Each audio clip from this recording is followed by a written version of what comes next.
Second year উদ্বোধনী নৃত্য পরিবেশনায় দ্বিতীয় বর্ষের ছাত্রীরা। দিদি একটু ভিডিওটা করে নিন।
অন্যদিকে দুর্গমাতৃকার শুভ আগমনে এই তিথি হয় আভাসিত।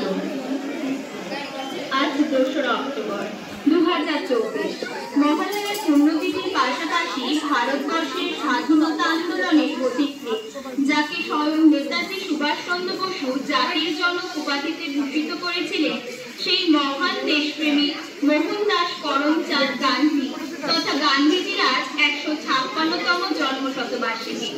1869 খ্রিস্টাব্দে 2রা অক্টোবর ব্রিটিশ শাসিত ভারতবর্ষের গুজরাট রাজ্যের পোরবন্দর শহরে ভারত মাতার এই অন্যতম শ্রেষ্ঠ সন্তানটি জন্মগ্রহণ করেন। অহিংসার ও সত্যাগ্রহের উপর ভিত্তি করে মহাত্মা গান্ধী আইন অমান্য আন্দোলন, অসহযোগ আন্দোলন, ভারত ছাড়ো আন্দোলন ইত্যাদির মাধ্যমে সমগ্র দেশবাসীর মধ্যে স্বাধীনতার বীজ বপন করেন, যার ফলস্বরূপ 1947 সালের 15ই আগস্ট দেশ পরাধীনতার শেকল থেকে মুক্তি লাভ করে। গান্ধীজির এই অহিংসা নীতি সমগ্র বিশ্বের নাগরিক অধিকার ও স্বাধীনতা আন্দোলনের পথকে প্রশস্ত করে। 2007 সালে ইউনাইটেড নেশন ঘোষণা করে প্রতি বছর 2রা অক্টোবর আন্তর্জাতিক অহিংসা দিবস হিসেবে উদযাপন করা হবে। আজ মহালয়ার পুণ্যতিথিতে নারী শক্তির আধার দেবী দুর্গার আরাধনায় মাকে বরণ করে নেবার জন্য আমাদের শ্রদ্ধেয়া পিরিনো ম্যাডাম, সিনিয়র সিস্টার টিউটর এবং সকল সিস্টার টিউটরকে অনুরোধ করছি। পাশাপাশি ভারতবর্ষের মহান সন্তান ফাদার অফ নেশন মহাত্মা গান্ধীর ছবিতে মাল্যদান করে শ্রদ্ধা অর্পণ করার জন্য শ্রদ্ধেয়া পিরিনো ম্যাডাম, সিনিয়র সিস্টার টিউটর এবং সকল সিস্টার টিউটরকে অনুরোধ করছি। সঙ্গীত পরিবেশনায় দ্বিতীয় বর্ষের ছাত্রী সায়নী মণ্ডল।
বঞ্চনা। মহামায়াকে যেদিন কন্যারূপে লাভ করেছিলেন, সেদিন তুমি তাহা জানিতে না? গঙ্গার যদি অবতরণ ঘটে, সমুদ্রে মিলিবার জন্যই ঘটিয়াছে। কিন্তু পিতা, আমি ওই ভিখিরিকে কিছুতেই নিজের জামাতা বলিয়া গ্রহণ করিতে পারিব না। তবে যদি আমি আমার পুত্রীকে গ্রহণ করি, অবশ্যই আমার পুত্রীকে আমিই সম্প্রদান করিব। এ যাত্রায় যেন তোমার শেষ যাত্রা হয়।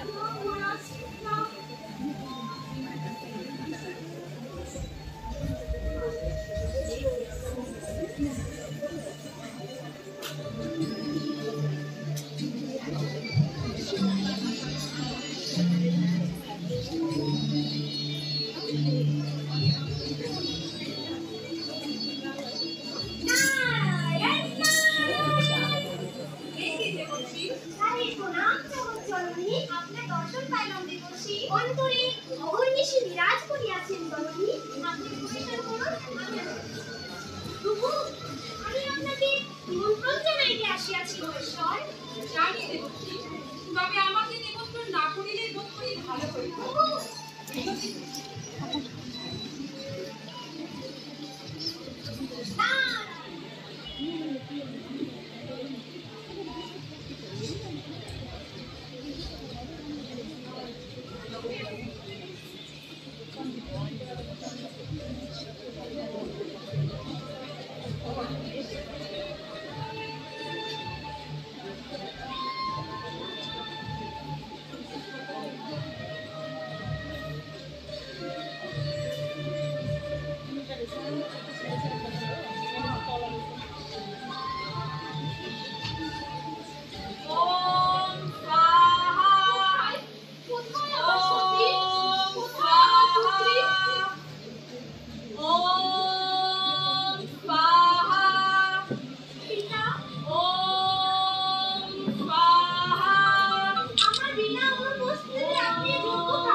আমি বলিয়াছিলাম বিনা নিমন্ত্রণে কেহ যেন প্রবেশ না করে। এ আপনি অপরাধ করিতেছেন পিতা।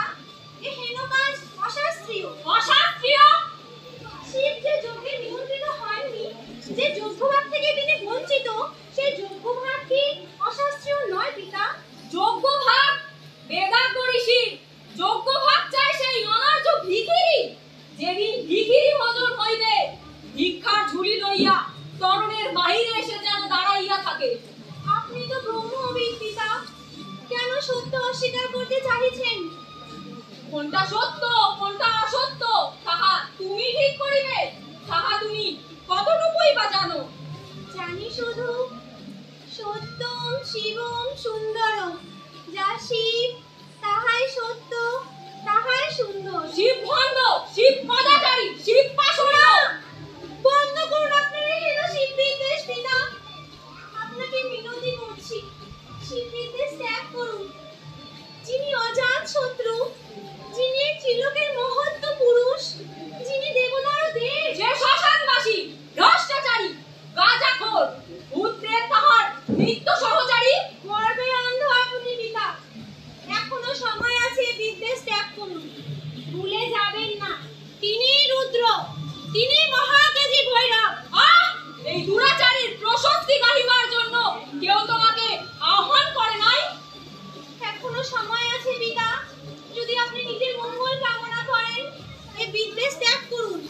তিনি তো ভোলানাথ, তিনি আপনার সমস্ত অপরাধ ক্ষমা করিবেন। দূর হও। যেদিন শিব বললে মল্লদান করিয়েছিলে, সেদিন হইতে তুমি ত্যায্য, সেদিন হইতে তুমি অশুচি।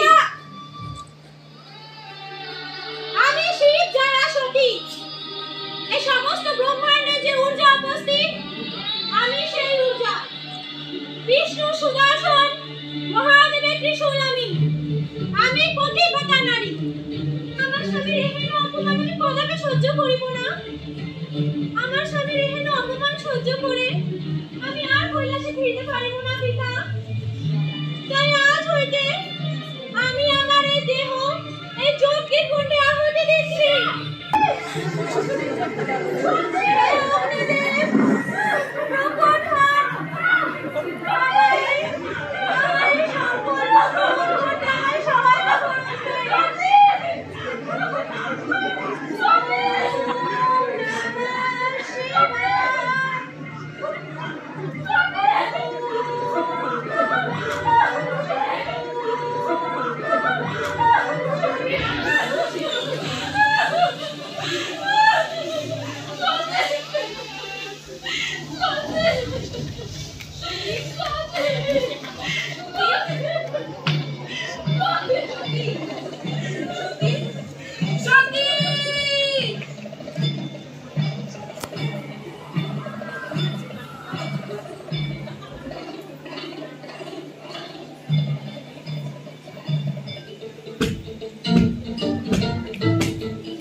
ইন্দ্র, আমার এই সুদর্শন চক্র শুধুমাত্র দুটি উদ্দেশ্যেই নিক্ষেপ হইয়া থাকে।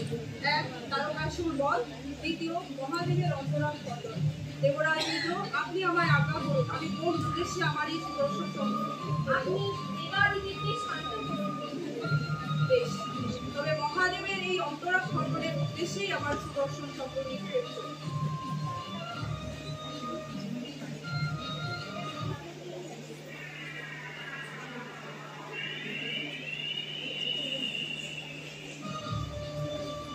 সতীর দেহ খণ্ডিত হলো 51টি অংশে। পৃথিবী যেখানে পড়েছে সেখানে একটি পীঠস্থান তৈরি হয়েছে, যা মহাপীঠ বা সতীপীঠ নামে খ্যাত। সৃষ্টি রক্ষা হেতু হিমালয়ের কোলে জন্ম নিলেন হিমালয় কন্যা পার্বতী। তিনি আদ্যা শক্তি মহামায়া। তিনি উমা বা গৌরী নামেও পরিচিত।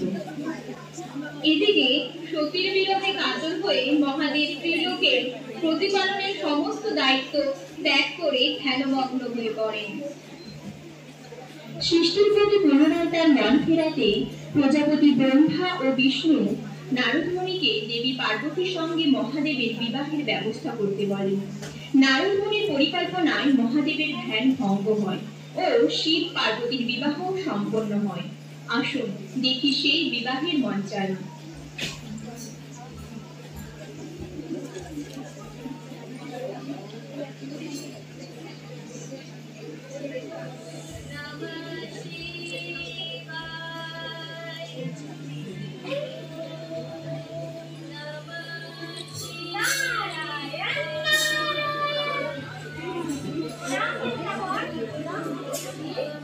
আজ আমি একটি উত্তম সংবাদ লইয়া আসিয়াছি। তুমি মহাদেব পার্বতীকে নিরূপে গ্রহণ করিতে আমি কেমন করিতে? আজ আপনি অতি উত্তম সংবাদ লইয়া আসিয়াছেন দেবর্ষি। দেবাদিদেবকে সংসারে ফিরিয়া লইয়ার জন্য ধীরাজ কন্যা একদম সুযোগ্য পাঠিয়েছে। মদনদেব প্রকট হন।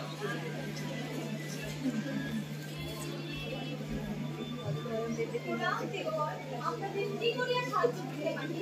আমি এবং আমার সহিত সকল দেবতাগণ চাইতে তবে তাই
গৃহে যে অন্ন বরাদ্দ, আপনি আমাদের সংস্থান করুন।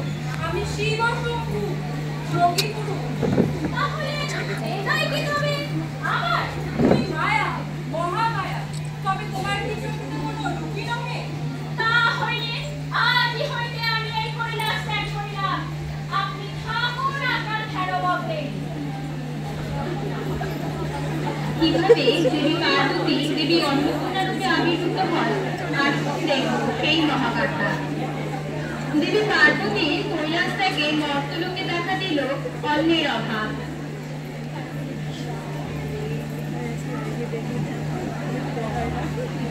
এই ক্ষুধার জ্বালাতে সহিবার নহে, যাই অন্যের সন্তানের দিক করি। কেউ আছো? মা, আমাদের পূজা দিবার জন্য মা, কেউ আছো?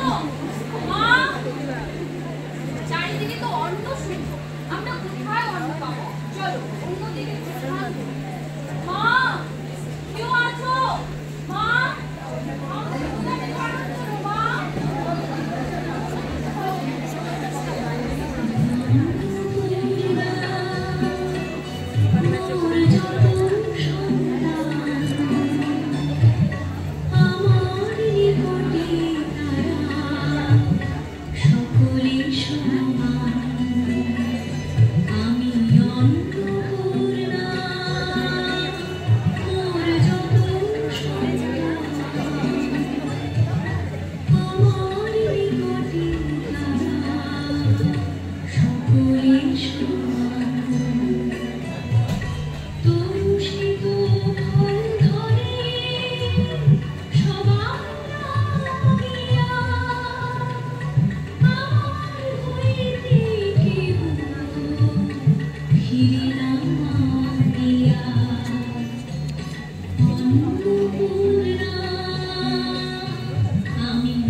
আমার ক্ষুধা নিবারণ করিলে আমি অন্নপূর্ণা।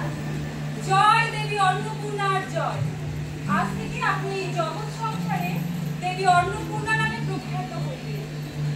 অন্নপূর্ণা দ্বিভুজা ত্রিনয়ন, তার দুই হাতে অন্ন পাত্র ও দর্পি, তার মস্তকে নবচন্দ্রকলা, এক পাশে ভূমি ও অন্য পাশে শ্রী। তিনি নিয়ত অন্ন প্রদায়িনী ও ভব দুঃখ নাশিনী। কালী হলেন আদি পরাশক্তির এক রুদ্র রূপ। তাকে মৃত্যু, সময় ও পরিবর্তনের কর্তা বলে মনে করা হয়। তিনি ধ্বংসের শক্তির দেবী। তিনি শক্তির চূড়ান্ত প্রকাশ এবং সমস্ত জীবের জননী। আবার দেবী ভাগবত পুরাণ অনুযায়ী কালেই হলেন ব্রহ্মা বিষ্ণু মহেশ্বর। তিনিই আদি ও তিনিই অন্ত। আসুন দেখি সেই মহাগাথা।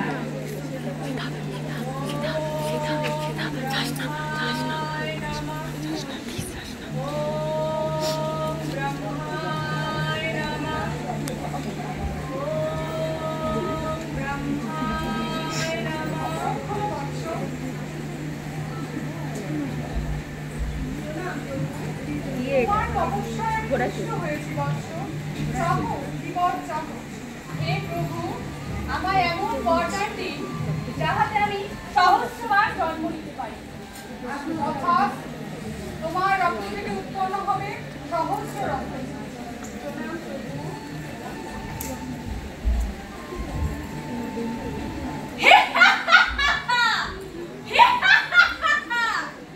আমার থেকে সৃষ্ট এই দানবের বীজ, আমি নশ্বর, স্বর্গ দখল হইতে আমার কেহ পারাচার করিতে পারবে না।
বৎস, চাহো, হৃদয় চাহো।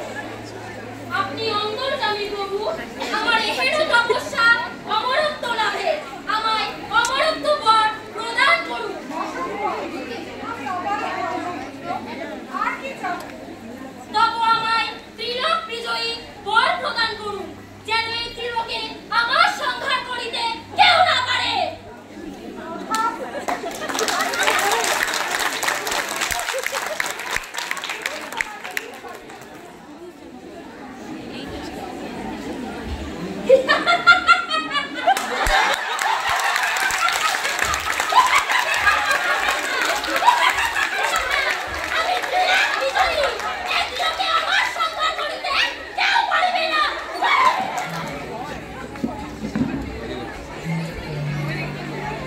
বসে পড়তে পারবি না।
মহিষাসুরের বিনাশ আসন্ন।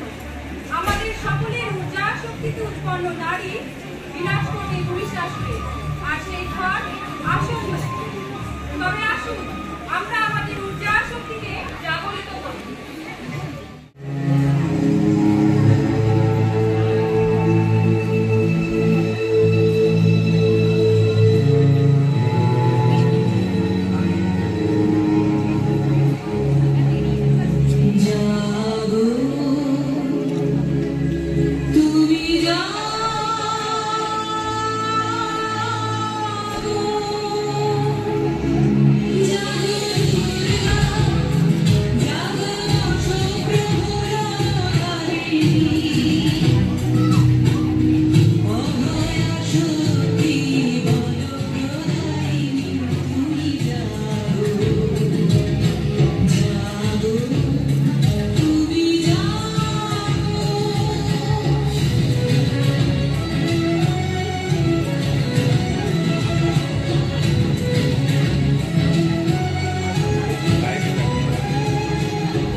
ঝামেলা আস না।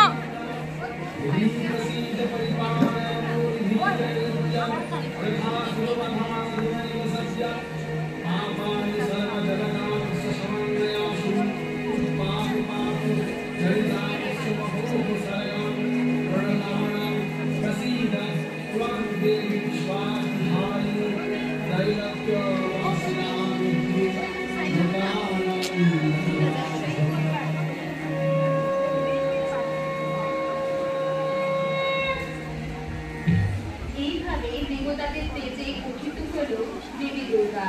দেবী মহামায়াকে অস্ত্রদানের সুসজ্জিত করে তুলেছে। বিষ্ণুদেব দিলেন সুদর্শন চক্র, কালদেব দিলেন খড়গ, বরুণদেব দিলেন শঙ্খ, ইন্দ্রদেব দিলেন ঘণ্টা, বায়ুদেব দিলেন ধনু ও বাণ, বিশ্বকর্মা দিলেন পরশু, নাগদেবতা দিলেন নাগবাস, ব্রহ্মা দিলেন অক্ষমালা ও কমণ্ডল, গিরিরাজ হিমালয় দিলেন দাহন সিংহ, সবশেষে মহাদেব দিলেন বিষ্ণু। ও দিদি একটু বসো না।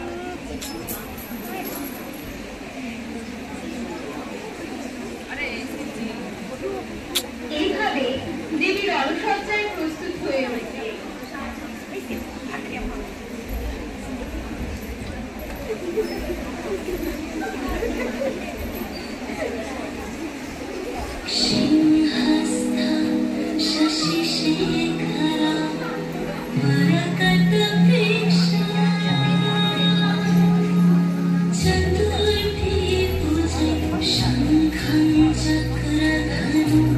शरं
प्रसीद विश्वेश्वरी पाहि विश्व तमेश्वरी देवी चराचरस्य आधारभूता जगन्नतमेव महीशरूपेण जगन्नाशी अवं शरणमक्षय तवैकं तम्भायामि विष्णमनन्दवीर्येण तं वैष्णवी शक्तिरनन्दवीर्यां विश्वस्य बीजं परमाश्मायां शम्भुगीतं देवी समस्तमेतं तं त्वयि प्रसन्नां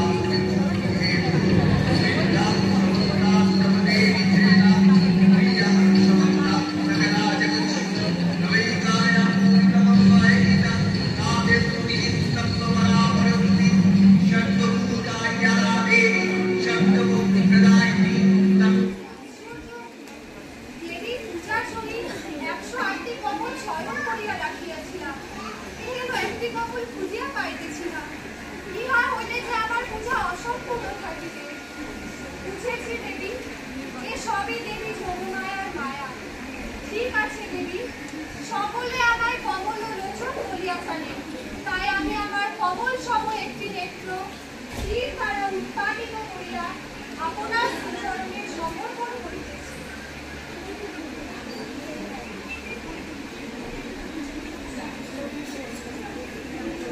এই রঘুকুলবতী রামচন্দ্র,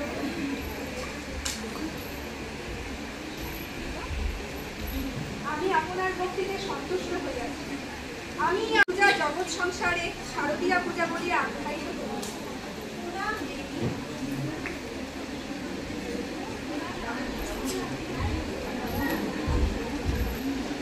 तमेव महीशरूपेण जगन्नाशी अवं शरणमक्षय तवैकं तम्भायामि विष्णमनन्दवीर्येण तं वैष्णवी शक्तिरनन्दवीर्यां विश्वस्य बीजं परमाश्मायां প্রধান বা জাগরণ। একাধিকে পুরাণ ও অন্যান্য হিন্দু শাস্ত্র মতে রাবণবধের পূর্বে রাম দেবী মহামায়া পূজা করেছিলেন। বর্তমান যুগে দেবীর অকালমূর্তি মূর্তির পূজা করা হয়ে থাকে, যা বাংলা তথা সমগ্র দেশবাসীর কাছে দুর্গা পূজা বা নবরাত্রি বা দশেরা বলে পরিচিত। এভাবে এক সামান্য পার্বত্য কন্যা থেকে দেবী পার্বতী আদি শক্তির প্রতি হয়ে উঠেছিলেন। এভাবে দুষ্টের দমন করে ত্রিলোকে শান্তি ফিরিয়ে এনেছিলেন। বুঝলাম। তাহলে এবার বল, এই যে এতক্ষণ ধরে দেবীকে নিয়ে এতগুলো গল্প শোনালাম, সেগুলো থেকে কি শিখলি? অনেক কিছু শিখলাম মা, বুঝলাম অনেক কিছু। আদিকাল থেকে মেয়েদের প্রিয় মনে করা হয়, তাদের অবনতিত করে রাখার চেষ্টা করা হয়, সে বিষয়ে আমার আর কোনো সন্দেহ নেই। বাহুবল সাহসিকতার প্রতীক হিসেবে সর্বদাই ছেলেদের তুলে ধরে আমাদের এই সমাজ। আর মেয়ে মাত্রই মনে করে তারা বাড়িতে থাকবে, ঘর কন্যার কাজকর্ম সামলাবে, তাদেরকে যা খুশি বলা যায়, যা খুশি অত্যাচার করা যায়, আর তারা কিন্তু সব মুখ বুঝে সহ্য করবে। ঠিকই বলেছিস মা। দীর্ঘদিন ধরে চলে আসা এই রীতি আমাদের রন্ধ্রে এমন ভাবে মিশে গেছে যে আমরা একে সাধারণ বলেই মেনে নিয়েছি। এই দেখ না, প্রতিদিন সংবাদপত্র কিংবা সোশ্যাল মিডিয়া খুললেই মেয়েদের উপর শ্লীলতাহানি, ধর্ষণ এই দুটো শব্দ চোখে পড়বেই, কিন্তু তা নিয়ে কারো কোনো হেলদোল নেই। অথচ দেখ, প্রতি বছর আমরা মা দুর্গা কিংবা মা কালীর মতো নারীদের হাজারো নিয়ম মেনে পূজা করে আসি। কিন্তু বাস্তব জীবনে যে আমরা দেবীর আদেশের ছিটে ফোটাও মেনে চলি না মা, বরং রণচণ্ডী বলে আমরা মেয়েদের উপহাস করি, দরজাল বলে চরিত্র ফেরানোর চেষ্টা করি, আর কারো মেয়ে দেখলে ব্যঙ্গ করে বলি ঠিক যেন কোন কালীর মতো দেখতে। এ কি আরো ভক্তির লক্ষণ মা? কিন্তু তা বলে তো ভয় পেয়ে পিছিয়ে গেলে চলবে না মা। তোদের নিজেদের ভিতরের শক্তিকে খুঁজে বের করতে হবে, তবেই তো হবে দুষ্টের দমন। আমরা আর ভয় পাবো না মা, আমি আর ভয় পাবো না। পাড়ার মোড়ে বসে থাকা কিংবা আমার বিরক্ত করা কোনো ছেলেকে দেখে আমি আর ভয় পাবো না, বরং আমার ক্ষতি করতে এলে রণঙ্গেরি হয়ে আমি অসুর বধ করবো। আমি জানি আমার কোনো দৈবিক শক্তি নেই, কিন্তু মনের জোর তো আছে, আর যার মনের জোর আছে দেবী মাতাকে নিশ্চয়ই সাহায্য করবে, তাই না মা? শোনা মেয়ে আমার, এই তো দেবীর মতো কথা বলছিস। মনে রাখবি, আমাদের সবার মধ্যেই ভগবান বিরাজ করে, শুধু প্রয়োজন তাকে চিনে নেবার। আর আজ দেবী দুর্গার আশীর্বাদে তোরা নিজেদের ভিতরে ভগবানকে খুঁজে পেয়েছিস। খুব ভালো হোক তোদের মা, খুব ভালো হোক। দেবী পক্ষের সূচনা লগ্নে আজ থেকে তোদের এক নতুন জীবনের সূচনা হোক, যেখানে পরিস্থিতি বুঝে কখনো তোরা দেবী পার্বতীর মতো স্থিতপ্রজ্ঞ, কখনো দেবী দুর্গার মতো পরাক্রমশালী, আর অসুর বিনাশী মা কালীর মতো রণংদেহী হয়ে উঠতে পারিস। চল মা, এবার আমরা মাকে বরণ করে ঘরে